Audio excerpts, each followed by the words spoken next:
pujian ini jadi doa buat hidup setiap kami. Jadikan kami indah di hadapan-Mu.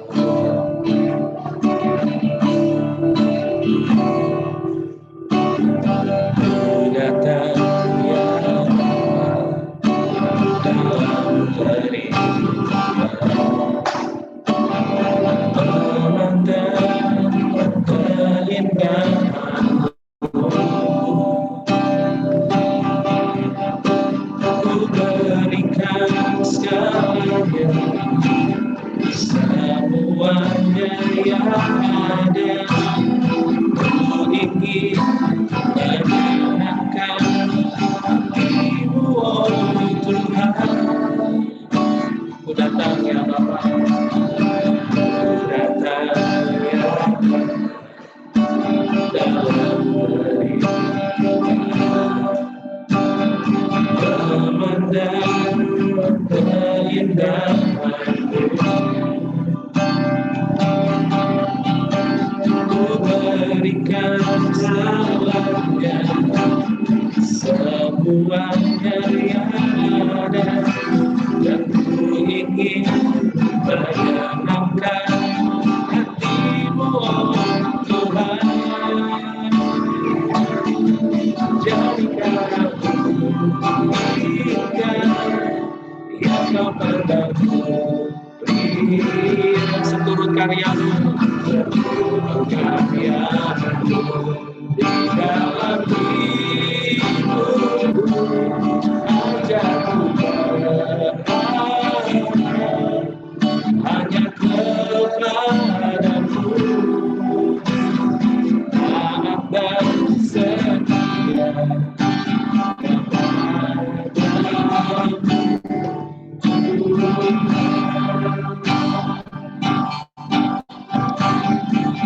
Mari datang hari ini datang ya dalam hari memandang keindahan-Mu. Ku berikan segalanya, semuanya yang ada. Ku ingin menyenangkan hati-Mu, oh Tuhan. Jadikan aku indah yang kepada-Mu, dia satu karya-Mu di dalam hidupku. Ajarku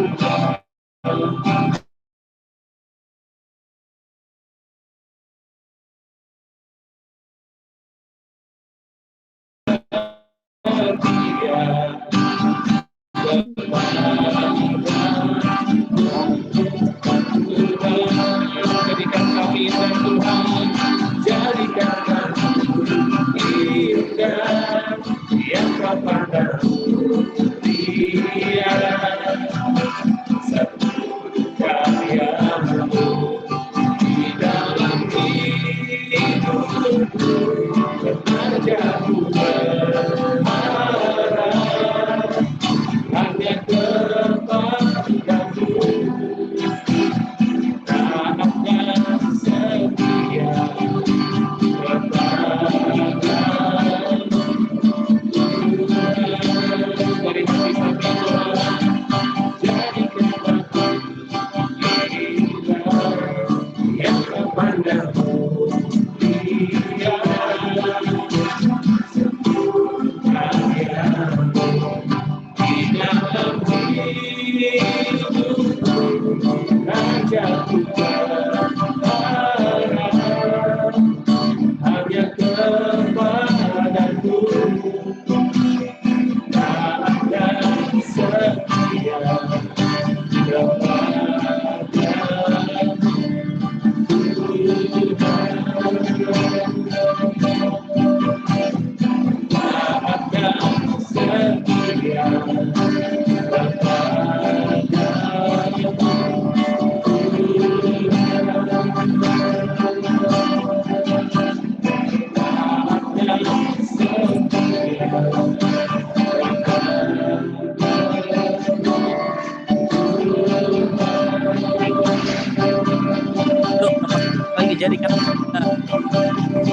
Terima kasih.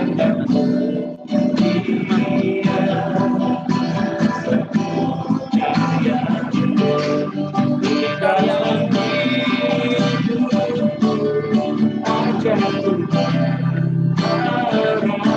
terima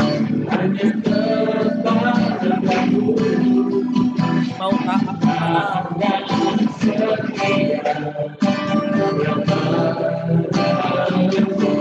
terima kasih. Yuk sekali lagi kan.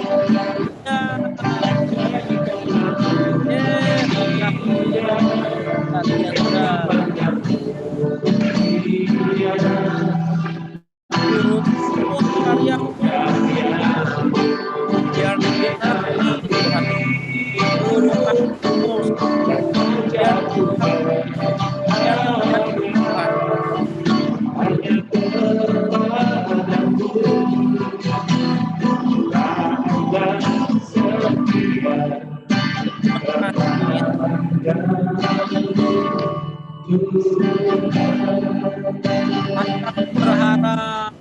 biar Tuhan. Berharap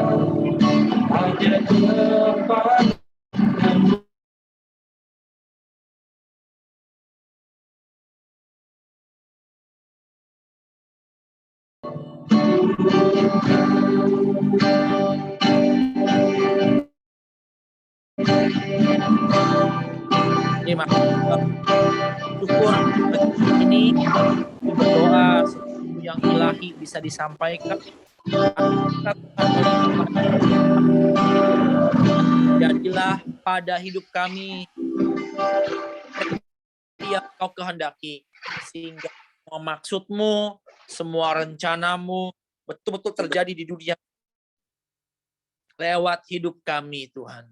Dalam nama Yesus, setiap kita yang percaya, kita sama-sama katakan amin. Amin, amin, amin, amin.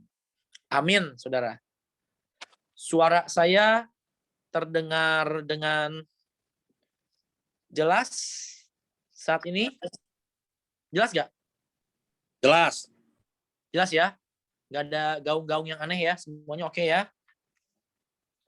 Karena saya harus taruh di sini, kalau enggak agak susah settingannya. Semua oke ya? Jelas ya? Yuk, mari kita buka sama-sama firman Tuhan dari Yohanes pasal yang ke-6.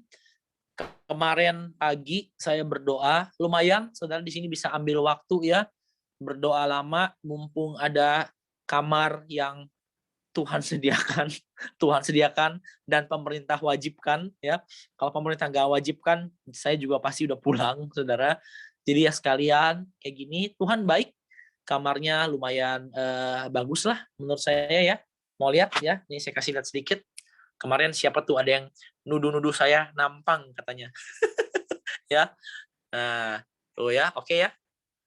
Ini bukannya pencitraan ya, dirapiin, tapi karena memang saya terbiasa, saudara, kalau bangun beres-beresin dulu. Nah, ini oke lah ya, kamarnya oke. Jadi saya bisa berdoa di sini dan bisa bertanya sama Tuhan apa yang harus saya perbuat dan apa yang gereja harus lakukan. Dan ini juga udah ada yang kirimin kitab gede ya. Kalau Alkitab pakai handphone agak susah. Kemarin pagi saya berdoa, masih jelas ya? Oke suaranya ya. Saya berdoa dan saya renung-renungkan semuanya ya. Kemudian Roh Kudus memberikan kesadaran dalam hati saya bahwa Anda akan dapati ini benar ya. Yang di Elpis bagaimana? Suara saya bisa keluar dengan baik nggak? Yang hadir di tempat yang onsite. Jelas nggak Pak Glenn? Disalurkan dengan cara apa suara saya? Jelas nggak semua? Atau Anda masing-masing di yang onsite pakai Zoom juga? Oh, pakai speaker ya? Pakai speaker. Oke, kedengaran jelas ya? Oke, sip. Thank you. Ya. Shalom Dr. Weni dan keluarga ya. Nah, Anda akan sadar, dengar ya.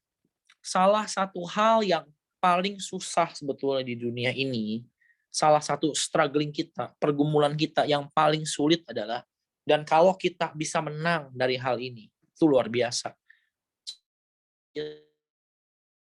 Adalah menang dari tuntutan omongan orang di sekitar kita. Betul? Betul ya? Kadang-kadang perjuangan yang paling berat itu, saudara, bukan bagaimana membahagiakan diri sendiri di dalam Tuhan. Atau bukan bagaimana Anda puas dalam Tuhan. Aduh, saya puas dengan semua yang Tuhan kerjakan, ya. Saya puas dengan apa yang udah Tuhan karyakan, sekalipun kecil. Untuk kita bersyukur, untuk kita puas sama Tuhan, seringkali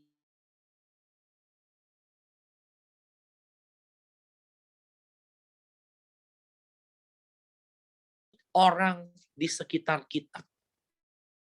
Betul nggak? Kadang-kadang tanpa kita sadari, saudara, apa yang orang katakan atau apa yang orang tuntut dalam hidup kita, apa yang orang pikir baik dalam hidup kita, ya, itu seringkali sulit sekali dan menyerang kita dan bahkan membuat kita tidak bisa bersyukur untuk apa yang sudah Tuhan kerjakan dalam hidup kita, karena saudara, tuntutan orang, mulut orang, standar orang yang orang berikan kepada kita seringkali membuat kita tidak puas dengan apa yang ia kerjakan. Dan sepertinya nggak ada habisnya, saudara, mulut orang.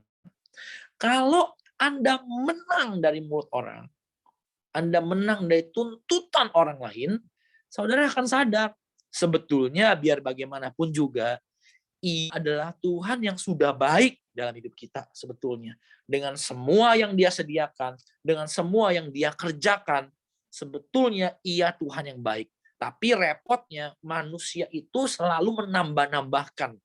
Masalahnya begini, ya. Tidak semua yang orang ngomong ke dalam kehidupan kita, mereka ngomong itu karena mereka ingin yang terbaik dalam hidup kita. Manusia itu sulit diterka, saudara. Kalau Tuhan itu udah pasti baik. Setuju ya? Alkitab berkata, God is good setiap saat. Bahkan Allah itu kasih. By definition, dengan definisinya saja, Allah sama dengan kasih. Tuhan sama dengan kasih. Berarti, saudara, kalau Anda mengenal kasih, Anda mengenal Tuhan. Sebaliknya, kalau Anda mengenal Tuhan, Anda pasti mengenal kasih seharusnya. Tuhan udah pasti baik. Setan udah pasti jahat. Ya. Yang repotnya apa? Manusia itu nggak jelas jahat apa baik. Kadang dia baik, kadang dia jahat, kadang dia tulus, kadang dia nggak tulus. Bener nggak? Ya. Repotnya gini, kalau kita mengizinkan mulut-mulut orang menentukan hidup kita, mulut-mulut orang menentukan standar hidup kita, kalau kita izinkan mulut-mulut orang mengontrol, memberitahukan kepada kita apa yang baik, apa yang buruk untuk kita, permasalahannya gini, seringkali mereka belum tentu tulus mengatakan hal seperti itu.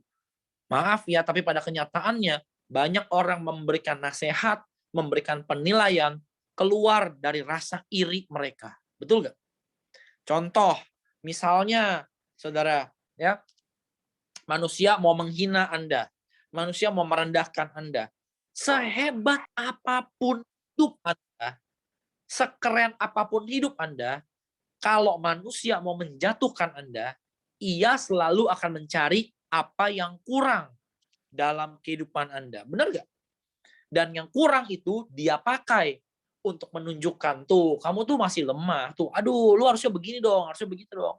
Sebagus-bagus apapun sebetulnya karya Tuhan dalam hidup kita, kalau ada manusia lain yang iri, yang dengki sama Anda, dia pasti akan nunjukin kekurangan Anda. Kamu kok kayaknya begini ya, kok kayaknya anak kamu seperti ini ya, kok kayaknya ekonomi kamu kurang mekar ya, kok kayaknya kamu hari ini kurang baik ya, khotbahnya, pelayanannya kurang baik ya, aduh kok gerejanya begini ya. Kenapa? Belum tentu mereka buat itu keluar dari ketulusan. Karena mereka ingin membangun kita. Saya belajar gini, tidak pernah ada yang namanya kritik yang membangun. Setuju gak? Benar gak? Semua kritik pasti dibuat sedikit banyak, saudara, dengan hitungan sedikit banyak ingin mencoreng atau ingin menjelekkan kita. Itu udah pasti. Ya, kalau membangun ya membangun aja. Nggak perlu Anda tambah-tambahkan kritik yang membangun. Sorry ya, aduh semuanya bagus, tapi gini loh kekurangannya. Betul nggak? Ya. Dan apalagi kalau kemasannya lebih buruk dari itu. Waduh, sehebat-hebatnya yang Tuhan buat dalam diri kita, biasanya akan dengan gampangnya dihancurkan. Apalagi orang-orang tertentu yang bakatnya dari sananya memang sudah insecure. Orang kalau insecure tuh kasihan. Sebagus-bagusnya dia udah buat, saudara, sehebat-hebatnya dia buat, atau secara rohani, Tuhan udah kerjakan hal yang baik dalam hidup dia sebetulnya. Tapi begitu dikritik orang sedikit, langsung ragu lagi. Apa iya ya? Oh iya ya, aduh ini kurang. Aduh, ini belum begini, belum begitu. Repot kan? Satu sisi Anda berurusan dengan insecurity. Satu sisi lain, ada lagi orang-orang yang ngomong ini, ngomong itu. Nah, makanya bahaya. Saya sadar loh kemarin, pagi ketika saya berdoa. Benar ya. Salah satu pekerjaan yang paling berat, pertarungan yang paling berat dalam ini, itu pertarungan, saudara, dengan mulut orang, dengan pendapat orang tentang diri Anda sendiri. Betul kan? Ya. Nah, sekarang lihat bersama dengan kita. Atau gini deh, ya. Saya buka dulu nih, 2 Korintus 4. Coba lihat supaya Anda mengerti. 2 Korintus pasal yang keempat. Kalau Anda mau dewasa, kita harus menang dari mulut orang. Ya, kadang-kadang, saudara, sekalipun keadaannya sulit, beberapa orang kadang-kadang mengalami keadaan yang sulit, ya, dalam hidupnya. Tapi seringkali dalam keadaan sulit itu, dia tetap melihat karya Tuhan bekerja. Ya, sekalipun ekonomi sulit, tapi dia ngelihat karya Tuhan kerja di sisi-sisi yang lain.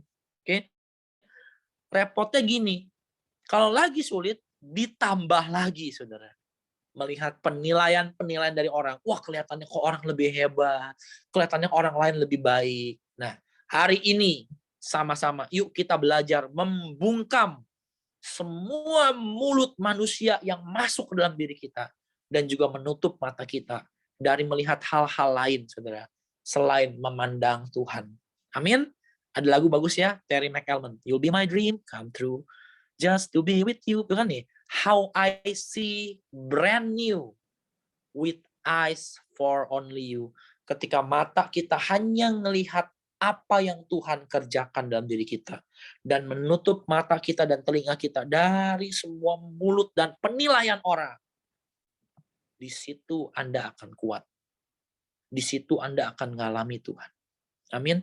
Jangan biarkan apa yang Tuhan sedang coba kerjakan dalam kehidupan Anda dihancurkan akibat standar-standar yang orang berikan dalam dirimu.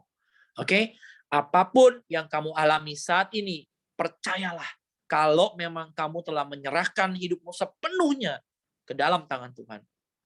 Percayalah, dia bisa atur yang terbaik. Gak usah melihat keberuntungan orang. Gak usah melihat, saudara, kehebatan orang lain. Oke? Percayalah. Apa yang Tuhan kerjakan dalam hidupmu pun luar biasa.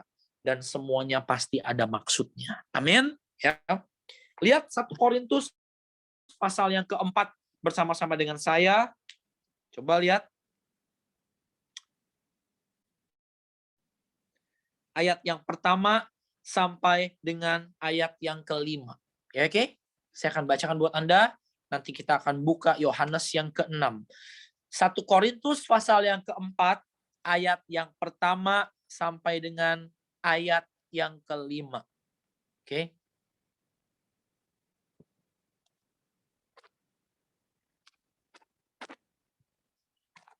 Lihat ya. Demikianlah hendaklah orang-orang memandang kami sebagai hamba-hamba Kristus. Perhatikan kata hamba. Kalau saudara menggenapi apa yang Tuhan mau, Anda harus belajar membungkam mulut-mulut orang, menutup telinga Anda dan mata Anda dari melihat sekeliling, saudara. Ya, demikianlah hendaklah orang-orang memandang kami sebagai hamba-hamba Kristus yang kepadanya dipercayakan rahasia Allah Lihat, yang akhirnya dituntut dari pelayan-pelayan yang demikian adalah bahwa mereka ternyata dapat dipercayai. Ayat yang ketiga sampai dengan ayat yang kelima. Saya akan bacakan buat Anda. Iku sekali artinya, entahkah aku dihakimi oleh kamu atau oleh jemaat di Korintus yang dilayani ya pada waktu itu, atau oleh suatu pengadilan manusia ya, dengan kata lain pendapat pribadi ataupun suatu pendapat umum ya. Kemarin saya share hal ini sama teman saya pria, saudara, yang tahun ini usianya 52 tahun. Mau menikah tapi nggak bisa-bisa, nggak tahu kenapa. Nanti putus lah, nanti pas mau menikah ekonomi terganggu lah. Saya share hal ini kemarin. Jadi kemarin lucu banget. Ada satu orang hamba Tuhan di kota lain bangun pagi ya tiba-tiba Roh Kudus kayak bicara dalam hati dia. Hari ini kontak Pastor Ramon. Izinkan dia kasih tahu kamu tentang esensi kehidupan di dalam Tuhan. Aneh ya. Jadi dia bangun, dia berdoa, Tuhan ngomong, nanti telepon Pastor Ramon. Suruh dia share kepada kamu esensi kehidupan rohani dalam kehidupan ini. Lalu dia hubungin temannya, dia bilang, yuk telepon Pastor Ramon, kita ngobrol-ngobrol. Temennya bilang, nggak bisa, nanti malam aja. Beneran, saudara, malam dia telepon saya jam 10, kita ngobrol 1 jam. Pemuritan singkat pakai WA call group. Ya. Lalu saya share. Oke, saya share. Saya bilang gini sama mereka, yang paling berat tau nggak apa? Kamu tuh ngedengerin mulut orang dalam hidup kamu. Standar-standar yang dunia pakai untuk menunjukkan bahwa kamu hebat, bahwa kamu rohani, bahwa kamu dipakai Tuhan. Itu kan ada standar-standarnya. Oh, ya, kalau kamu udah ke Israel maka kamu rohani. Kalau jemaat kamu besar maka kamu orang yang rohani, orang yang sukses. Wah, kalau kamu udah pelayanan ke luar negeri maka kamu sukses. Wah, kalau pesawat kamu di-upgrade jadi bisnis kelas, maka kamu orang yang luar biasa disertai Tuhan. Karena Tuhan tahu betapa menderitanya duduk di bangku ekonomi berbelas-belas jam. Waduh, saudara, amit-amit saya beritahu ya, saudara ya. Terbang 18 jam, saudara. Waduh. Saya sampai bilang sama teman saya di sebelah, ya ada orang bule ngajak ngomong terus. Ya, namanya Cliff, seorang dokter, saudara. Dan dia cerita. Ya. Ternyata menurut dia Omikron berbahaya sekali. Ya. Jadi kalau masker saya agak turun dikit begini, put your mask back on, kata dia. Oh, I'm sorry, saya bilang. Kami terbang 18 jam. Karena itu, saudara, kalau tiba-tiba entah dari mana ada rezeki, pesawat di-upgrade ke bisnis kelas. Wah, happy semua langsung. Tuhan, terima kasih, Tuhan, terima kasih, engkau baik, kau baik. Lalu pertanyaannya gini, yang pesawat yang nggak di-upgrade, itu Tuhan jahat atau enggak dalam hidup dia? Ngerti maksud saya ya? Orang itu kadang-kadang punya standar-standar yang aneh, tahu nggak? Punya standar tuh yang nggak masuk akal untuk mendefinisikan bahwa Tuhan baik dalam hidup mereka. Aneh, aneh. Standar tuh nggak jelas sebetulnya. Jadi saya terbang sering banget, lumayan, apalagi sebelum pandemi. Istri saya terbang jauh itu jarang, hanya 2 kali, saudara. Pertama-tama bareng saya ke Israel, ini seingat saya ya. Yang kedua ketika dia pergi ke Amerika bareng orang tuanya, bareng mamanya. Tapi bayangin, coba bayangin ya, di kedua penerbangan itu,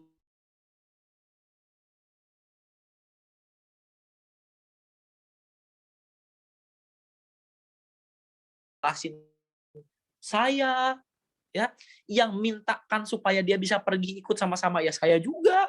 Bayangin, sayanya nggak di-upgrade, dia di-upgrade.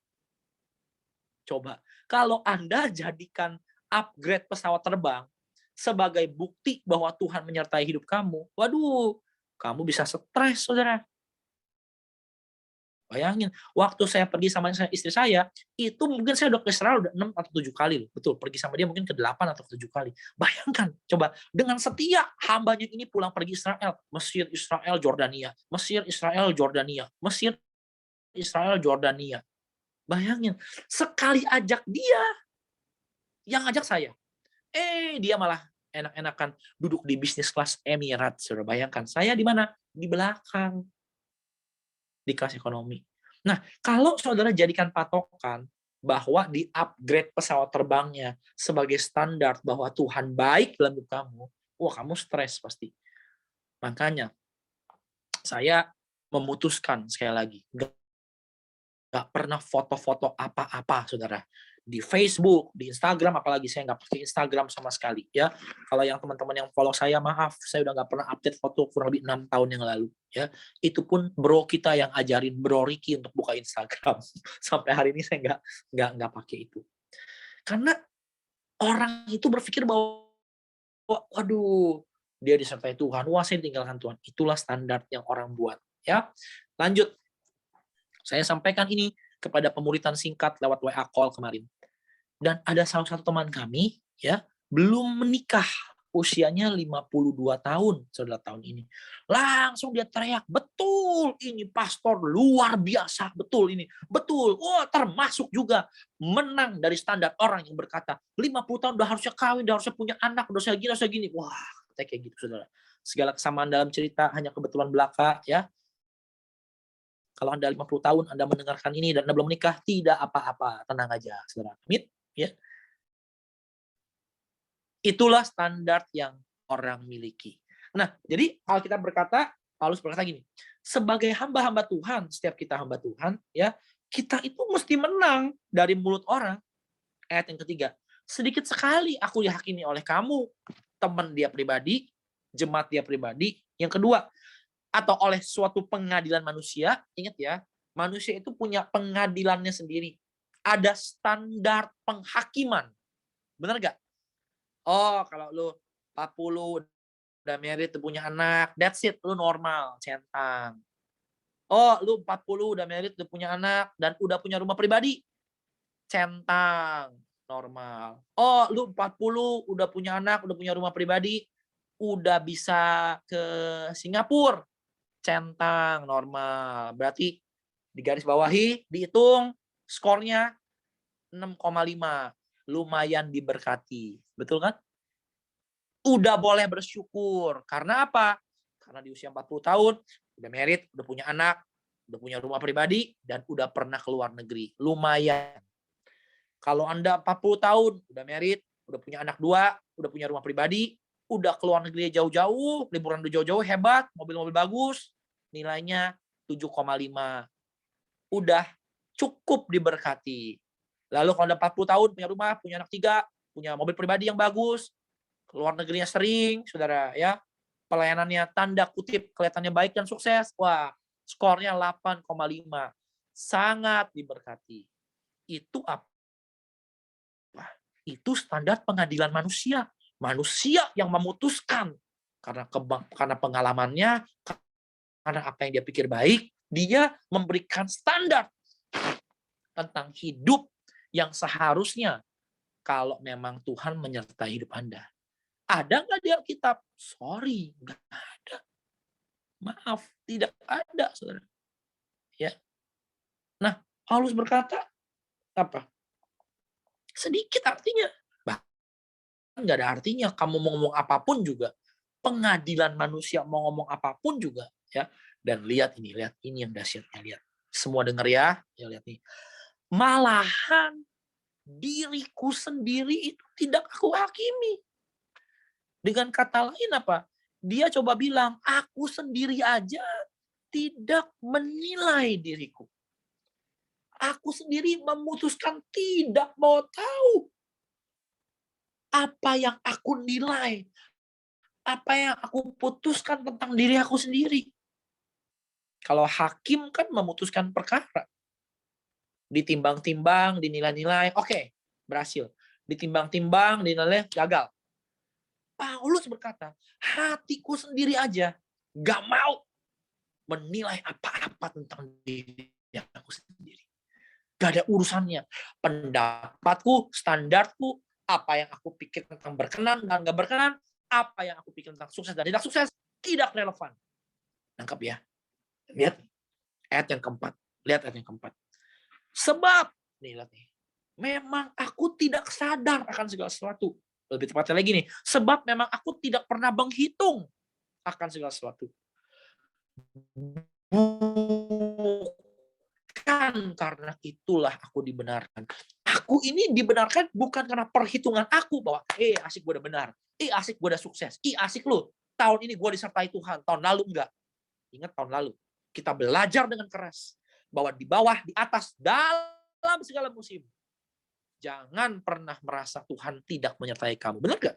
Anda di bawah, di atas, punya perjuangannya masing-masing. Saudara di bawah, punya pendidikan yang bernilai. Ketika Anda naik sekalipun, Anda punya pendidikan yang bernilai juga.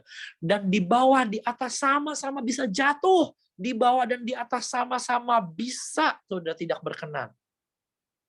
Ketika Anda di bawah bukan berarti Anda tidak berkenan. Dan ketika Anda di atas, bukan berarti Anda sedang berkenan. Ayo sadari, saudara. Jangan menilai hidup ini berdasarkan hasil dan pencapaian. Ngerti ya? Karena kalau Anda hanya nilai berdasarkan hal itu, saudara sama dengan orang dunia. Sama. Nggak ada bedanya.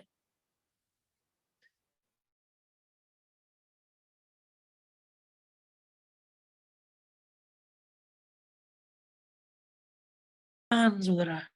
Bisa. Ngerti ya? Jadi jangan izinkan dirimu dinilai. Biarkan Tuhan yang menilai. Banyak orang merasa gagal karena mereka putus asa mencoba mengejar standar dunia dalam hidup mereka.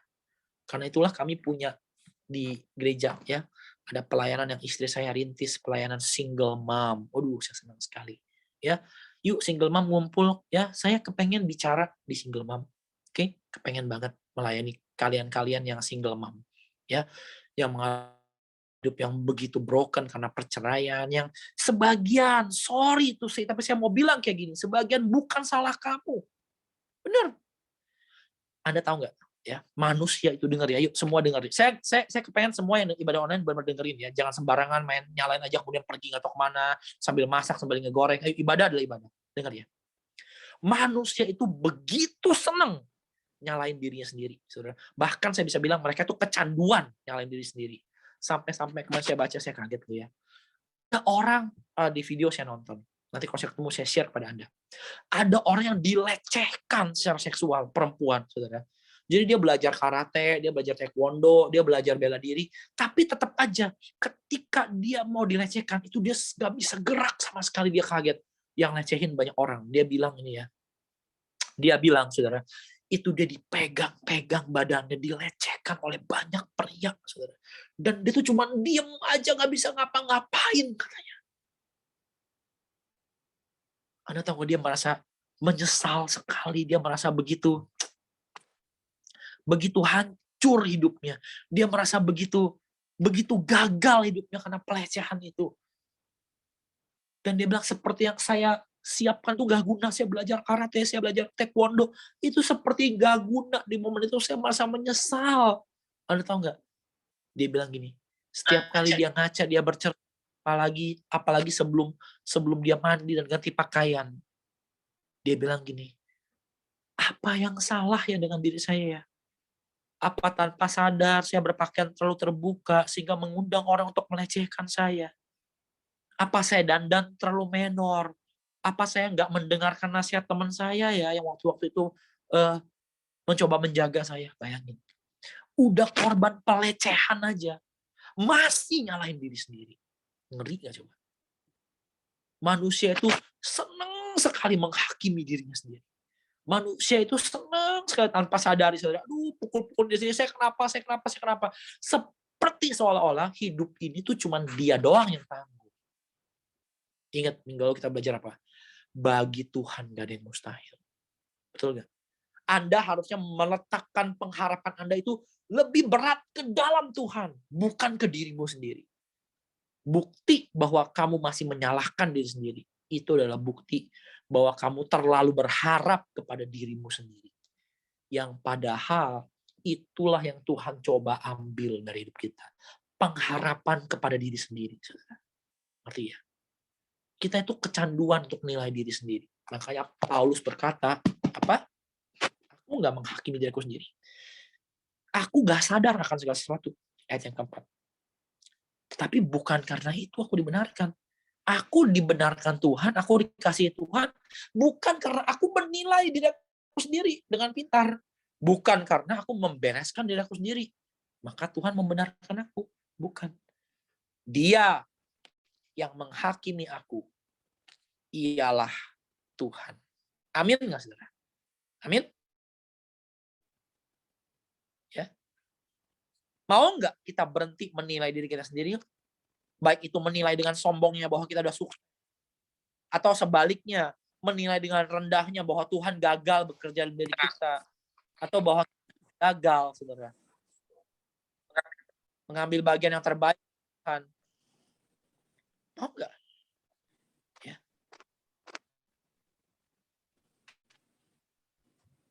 Shalom Chris, ini teman saya dari Amerika, ya join. Mau nggak? Jadi kalau Anda menilai diri sendiri, wah saya udah achieve something. Wah, lumayan. Di usia 40 saya udah punya ini, punya itu. Ya. Saya orang yang berhasil. Lalu orang yang tidak menggapai standar seperti yang kamu punya, kamu anggap apa? Kamu anggap gagal pasti. Nah, bukankah itu kesombongan, saudara, sebetulnya? Ngerti ya? Sebenarnya tuh Tuhan tuh ingin menetralkan hati kita.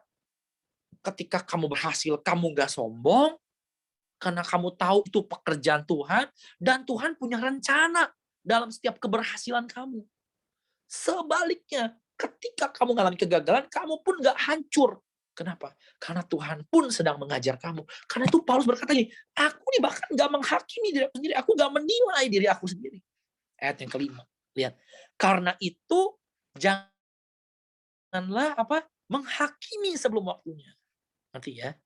Janganlah menjatuhkan penilaian sebelum waktunya. Jangan kamu keburu menilai dirimu sendiri atau menilai diri orang lain sebelum waktunya. Oke? Dengan kata lain, jangan pernah menghakimi, jangan pernah menilai baik itu orang lain maupun diri sendiri. Apalagi hanya sekedar dengan standar kesuksesan dari dunia. Oke? Kalau baca kitab Wahyu, Anda akan bingung. Baca 7 gereja di kitab Wahyu. Bingung ya? Gereja yang kaya, yang hebat, Laodikia, yang berkata kami gak kekurangan apa-apa. Taunya di mata Tuhan malah miskin, melarat, buta, dan telanjang. Sebaliknya di Smyrna, gereja yang miskin, dianiaya, di mata Tuhan malah hebat. Bingung kan? Kalau di dunia udah dikutukin gereja kayak begitu, saudara. Orang pikir ini udah pasti tinggalin Tuhan. Kenapa? Karena sekali lagi, kita menilai menurut standar dunia. Jadi Paulus mengajar, yuk jangan menilai apa-apa. Ayat yang kelima, jangan menghakimi sebelum waktunya. Kapan waktunya? Lihat, yaitu sebelum Tuhan datang. Amin.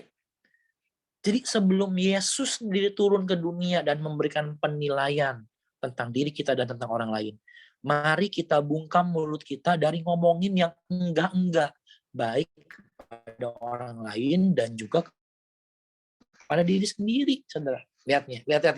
Ayo lihat sama-sama. Ia akan menerangi juga apa yang tersembunyi dalam kegelapan. Betul gak? Oke, manusia kan bisa pura-pura di luarnya, tapi dalam hatinya hanya Dia yang tahu dan lihat, ya. Dan Ia akan memperlihatkan apa yang direncanakan di dalam hati. Betul kan? Hati orang itu hanya Tuhan yang tahu selubung yang paling dalamnya. Dan suatu saat nanti semuanya akan dibukakan. Ya. Saya selalu bilang, nanti kalau kamu mati dan balik ke surga, kamu akan bingung apa yang kamu pikir besar di dunia ternyata bukan apa-apa di surga. Sebaliknya, apa yang kamu pikir bukan apa-apa di dunia ternyata di surga besar. Contohnya siapa? Yohanes Pembaptis. Di dunia kasihan banget hidupnya, saudara. Tapi Yesus berkata, dia orang yang paling besar yang pernah lahir. Dia orang paling besar yang pernah lahir dari rahim seorang perempuan. Ya kan? Nah, jadi penilaian diri itu bikin kita sengsara dan bikin kita nggak bisa menjadi hamba Tuhan, saudara. Bikin kita nggak bisa mengabdikan hidup ini ke dalam tangan Tuhan. Tahun 2022, yuk cari apa sih yang Tuhan mau dari kita. Ini mas beberapa nabi yang saya dengerin, Sadhu Sundar Selvaraj, kemudian dan beberapa orang lain yang berkata tahun 2002 nggak akan ngalamin banyak perubahan lah, tetap aja akan sama, ya. Tapi saya yakin dalam semua tekanan itu pengharapan mesti timbul. Kita ini mesti harap sama Tuhan. Minggu depan kalau Tuhan berkenan, kita belajar apa dengan pengharapan yang sepenuhnya, yang all out, yang sepenuh harap pokoknya. Ya, minggu depan. Pengharapan. Justru di masa ini sekali di Anda sama sekali, tapi mengizinkan Tuhan sepenuhnya bekerja dalam diri Anda. Amin. Tanya Tuhan, Bapak, ini bukan masa yang gampang. Apa sih yang Kau mau? Umur juga nggak tambah muda, saudara. Ya, saya udah 42 tahun ini. Istri saya udah 39. Betul ya? Kemarin istri saya lucu ya. Tangannya agak sakit, dia chatting-chatting sama apotik, saudara. Dia bilang, iya ya, tangan saya kayak begini. Dia bilang gini, kenapa ya, Bu? Padahal saya masih muda loh, kata istri saya gitu. Emang umur berapa?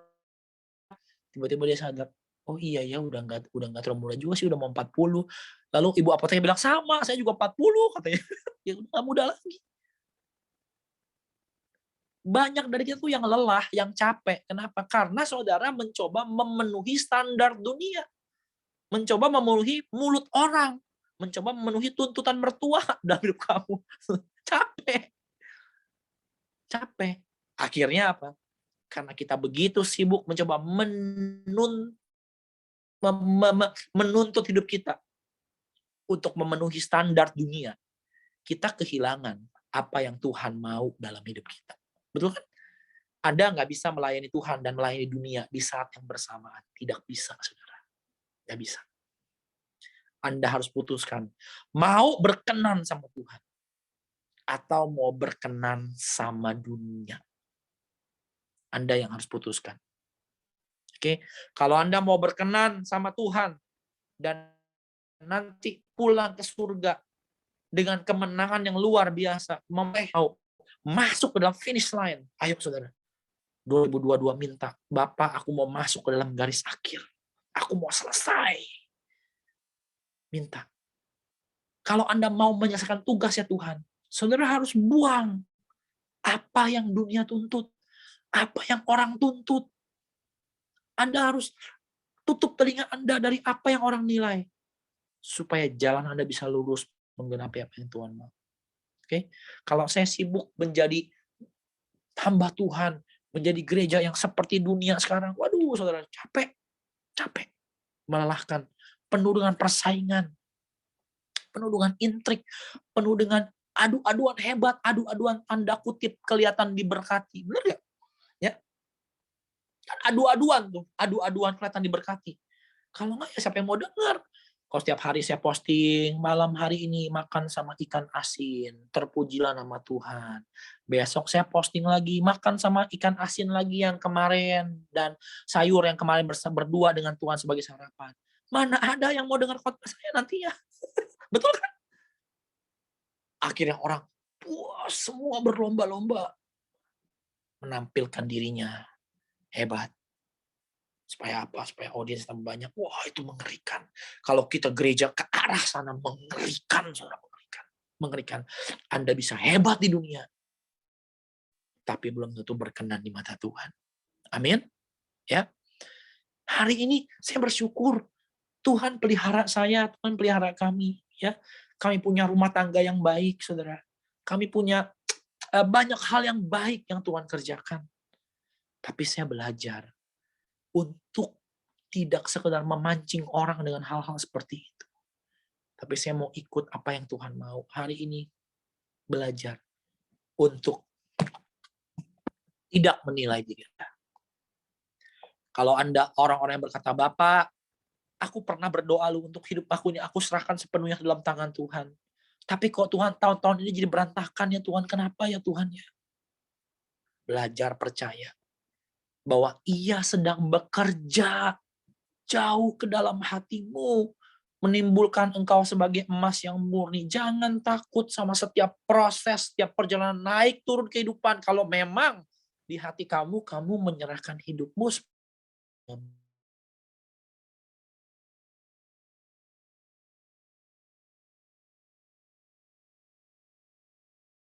ya, singkat. Waktunya itu terlalu sebentar, saudara, dibanding kekekalan yang Tuhan sediakan. Amin. Ya, lihat ya. Malahan diriku sendiri pun gak aku hakimi. Sebab memang aku gak sadarkan segala sesuatu. Tapi bukan karena itu aku dibenarkan. Dia yang menghakimi aku adalah Tuhan. Amin. Ya, saya berdoa kita ngerti pesan hari ini. Nikmati kehidupan kamu bersama dengan Tuhan. Enjoy apapun yang Ia percayakan. Kecil, besar, kalau memang dari Tuhan, itu pasti yang terbaik. Dan jangan pernah ikuti standar dunia ini. Jangan pernah mau hidup ini, saudara, dituntut untuk punya seperti yang dunia punya. 40 years, financial freedom. Ya kalau bisa syukur, kalau nggak bisa, setengah mati. Oke? Setengah mati. Yang terakhir, Galatia 1 ayat yang ke-10. Mari kita buka sama-sama firman Tuhan. Galatia 1 ayat yang ke-10. Ya.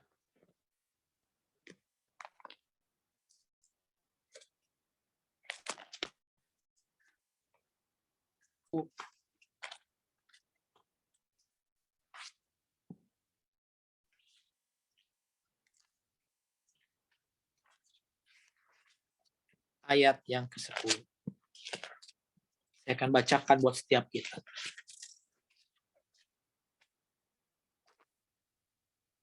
Oke. Lihat ya. Jadi bagaimana?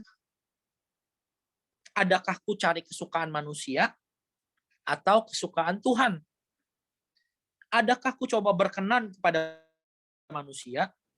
Sekiranya seandainya aku masih mau mencoba berkenan kepada manusia, maka aku bukanlah hamba Kristus. Betul ya? Paulus berkata, kalau aku dalam hidupku sekarang ini masih mencoba menyenangkan orang, masih mencoba berkenan sama mulut orang, maka aku bukan hamba Tuhan. Aku gak akan pernah bisa menjadi apa yang Tuhan mau. Kalau hidupku ini aku habiskan memenuhi standar orang. Saudara tahu nggak, mulut orang itu nggak ada habisnya, benar nggak? Betul nggak? Ya. Dan sekali lagi, kamu kan nggak pernah tahu ketika orang ngomong sama kamu, apakah dia tulus atau enggak.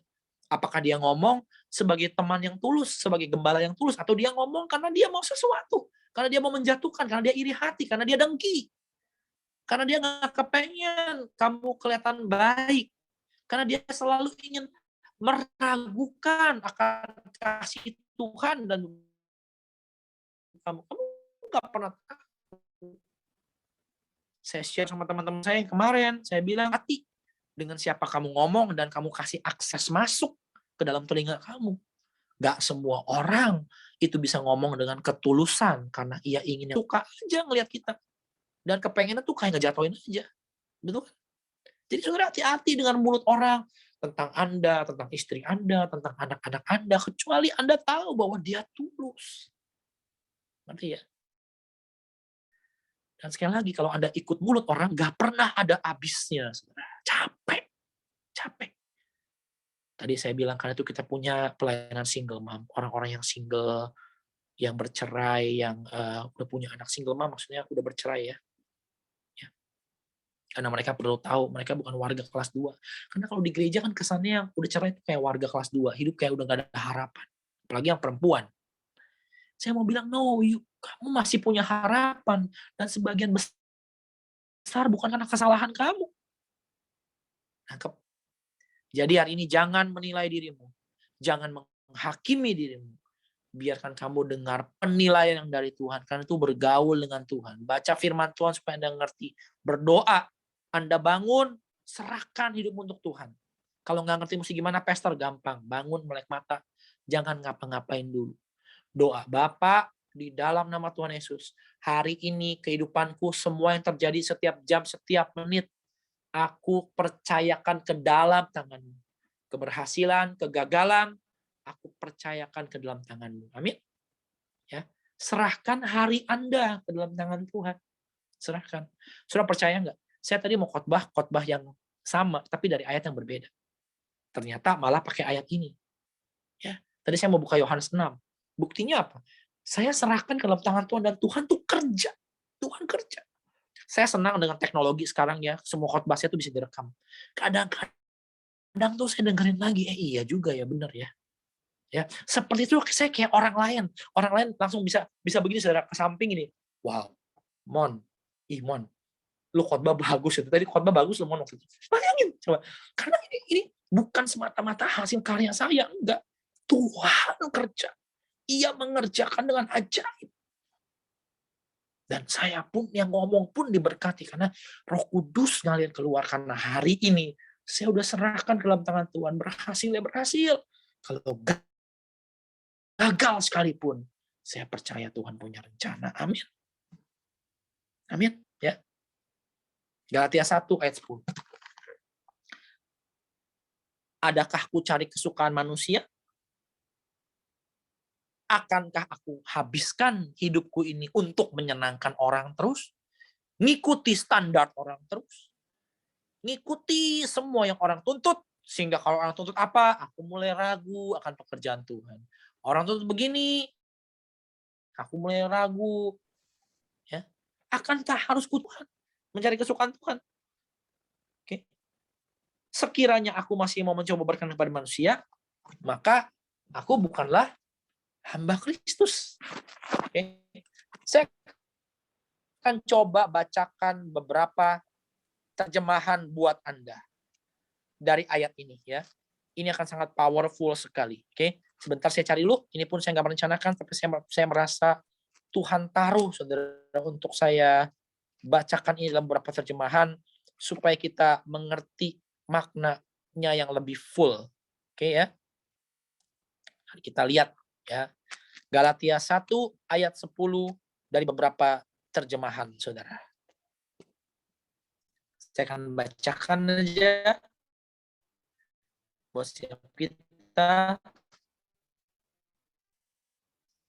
Jadi jangan ada habisnya. Oke. Saya baca berapa nih ya? Galatia 1 ayat 10. New Living Translation. Obviously, I'm not trying to win the approval of people, but of God. Secara pasti tentunya, saya nggak berusaha memenangkan persetujuan dari manusia, tapi dari Tuhan. If pleasing people were my goal, I would not be Christ's servant. Kalau menyenangkan tuh orang-orang adalah tujuan saya, adalah goal saya nggak akan pernah bisa menjadi hambanya Tuhan. Ya, New International Version. Am I now trying to win the approval of human beings or of God? Apakah aku sekarang mencoba memenangkan persetujuan manusia, perkenan manusia, atau Tuhan? Oke? Okay? Or am I trying to please people? Atau apakah aku mencoba menyenangkan orang-orang lain?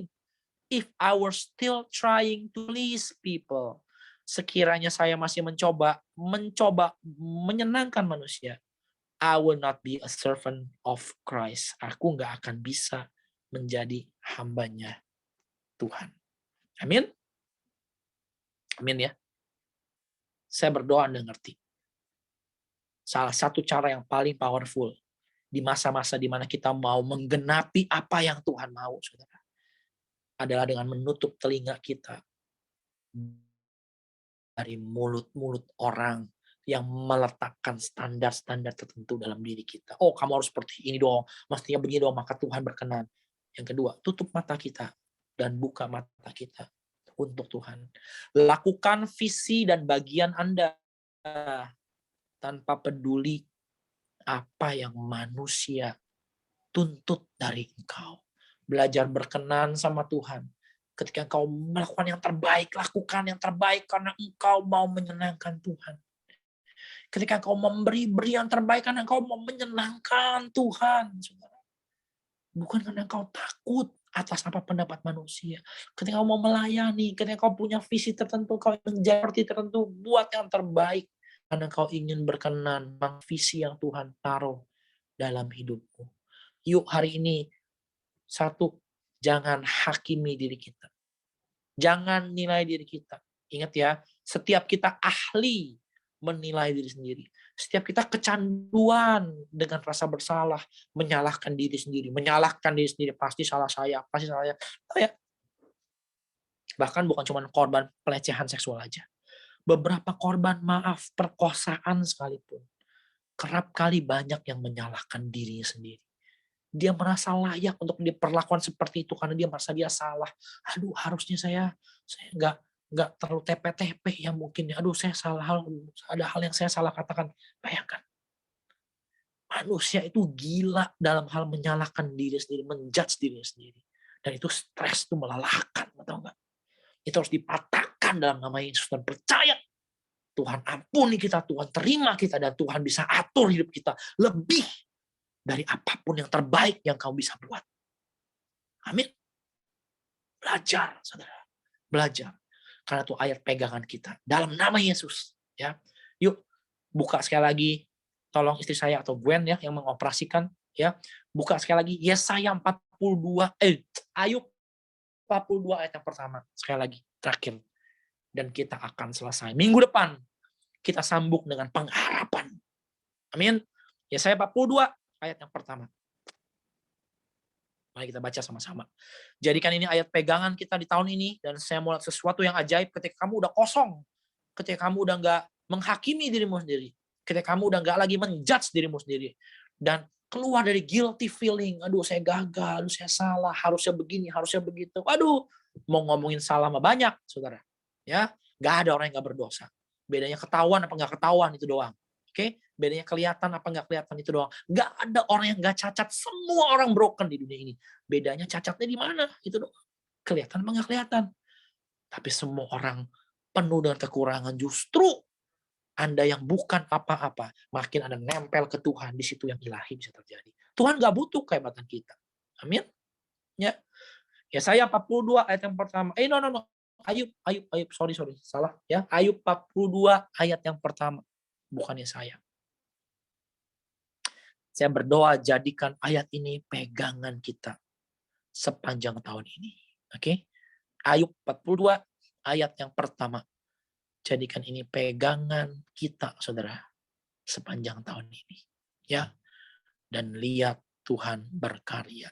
Tinggalkan dirimu yang fana dan gabungkan dirimu dengan Tuhan luar biasa. Setiap pagi berdoa, Bapa, hari ini seperti yang kau mau. Tuhan. Aku serahkan kemampuan dalam tanganmu. Jadi seperti yang kau mau. Oke, yuk Ayub 42 ayat yang pertama. Kita baca sama-sama. Sekali lagi, kalau ibadah yang benar, konsentrasi dengan baik. Ya.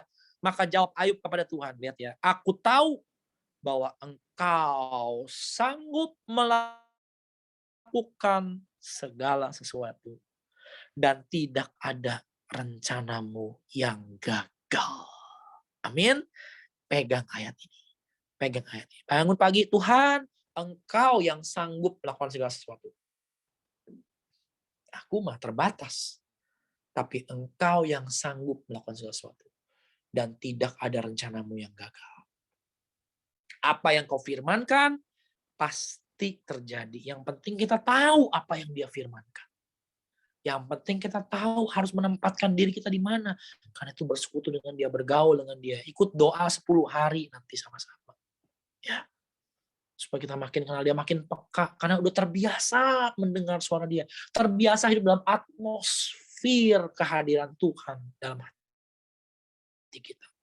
Aku tahu engkau sanggup melakukan segala sesuatu. Dan tidak ada rencanamu yang gagal. Apa yang dia rencanakan pasti terjadi.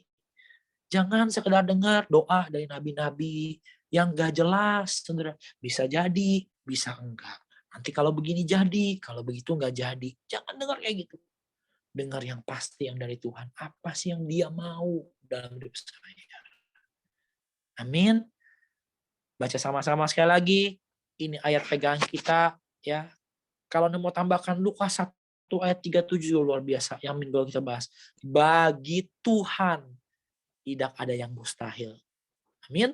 Kalau dia kerja, gak ada yang mustahil. Kalau dia kerja. Oke. Sekali lagi, aku tahu engkau sanggup melakukan segala sesuatu dan tidak ada rencanamu yang gagal. Hari ini, benamkan diri kita dalam seluruh kehendak Tuhan. Jangan cari lagi maunya engkau. Jangan cari lagi apa yang dunia tuntut. Kau merasa harus digenapi. Iya Tuhan, saya mau kayak gitu. Saya mau seperti itu. Jangan cari lagi. Letakkan itu semua. Letakkan semua perhitungan-perhitungan yang dunia berikan. Dan jangan hakimi dirimu. Jangan lagi merasa bersalah. Tinggalkan itu semua. Serahkan semuanya ke dalam tangan Tuhan. Amin. Nanti tahun 2023 kita akan bersaksi, beberapa dari Anda akan bersaksi bahwa tahun 2022 ini menjadi tahun yang ajaib kan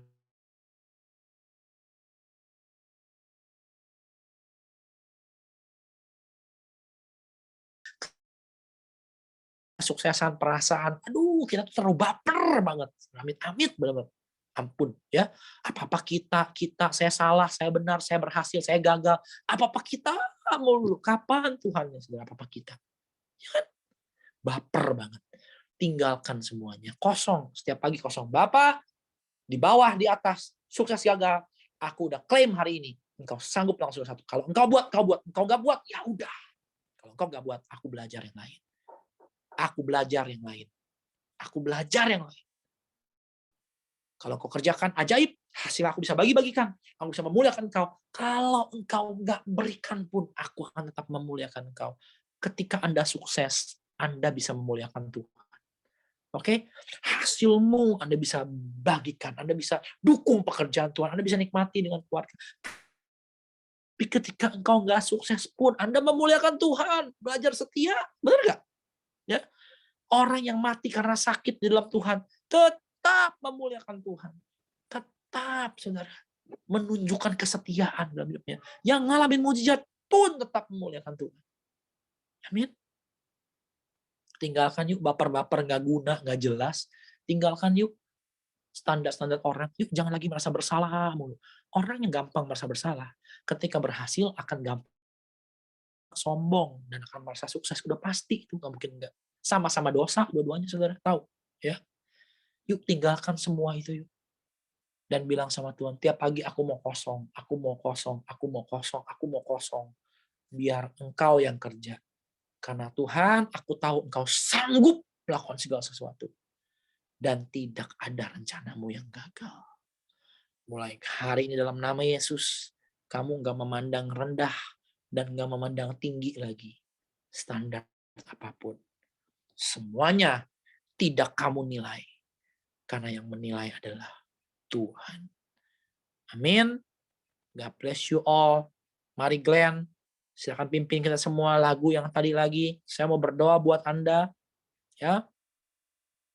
Puji Tuhan, Glenn pilih lagu yang bagus sekali ya. Semua peka, mengalir bersama-sama dengan Tuhan. Yuk, mari kita datang sama dia sama-sama. Silakan Glenn. Anda diberkati hari ini. Amin.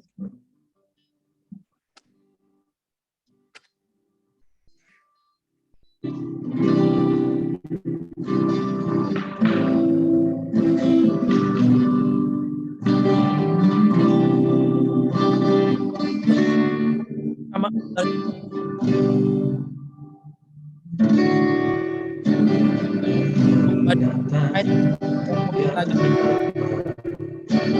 Kita minta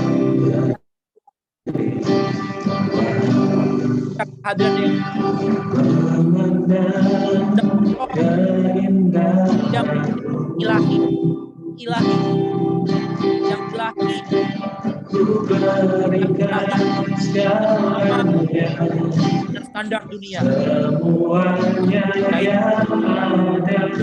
Sembah dia, sembah dia. Ku ingin menyenangkan dirimu, oh Tuhan. Terima kasih Bapak. Ku datang ya Terima kasih dalam Tuhan.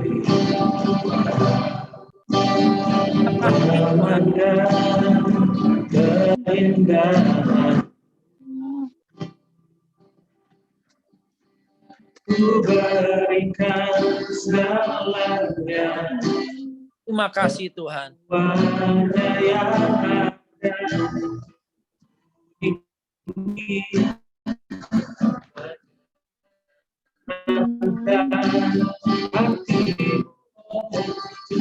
Jadikan aku indah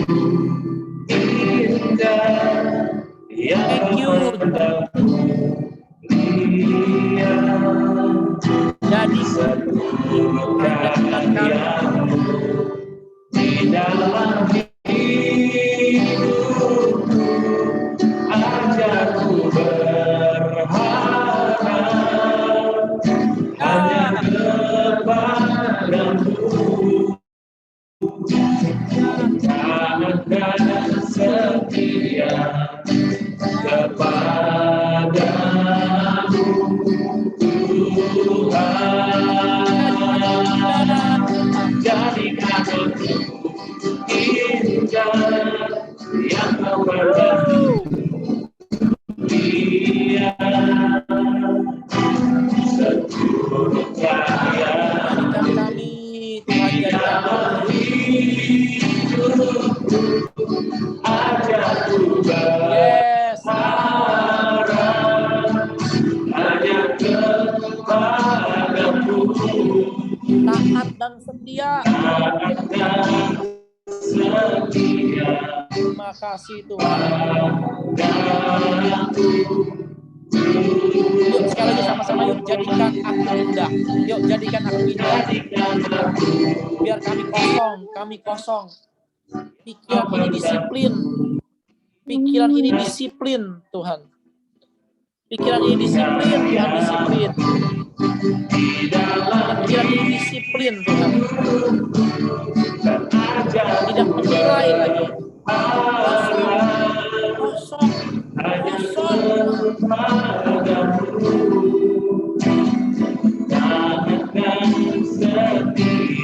Terima kasih Bapak.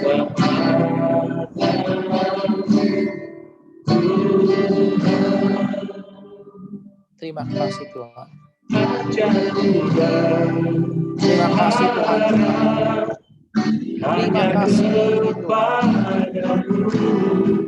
Taat dan setia.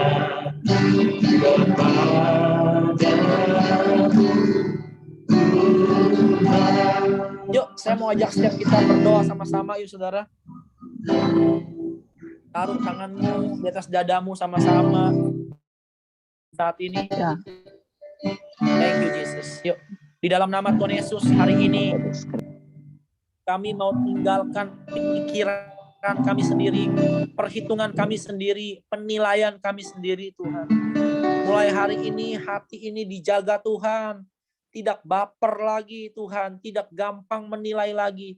Hati ini dikuduskan sehingga kami menerima penilaian yang dari Tuhan. Kami gak gampang lagi menilai diri kami dan menyalahkan diri kami. Dan juga kami gak gampang lagi menilai orang lain dan menyalahkan orang lain. Biarlah Tuhan yang menghakimi kami adalah Tuhan. Dan kami gak akan menilai sebelum waktunya. Kami mau kosong hari ini sehingga Tuhan kami kerja dengan luar biasa Tuhan. Engkau sanggup melakukan segala sesuatu dan tidak ada rencanamu yang gagal. Kuduskan hati dan pikiran ini dalam nama Yesus, tidak menuruti standar dunia dan penilaian dan apa yang orang mau dalam hidup kami. Tuhan mau. Setiap kita, amin. Amin, amin, amin, amin. Amin semua. Amin. Amin. Amin, amin. Yes, amin, amin, amin.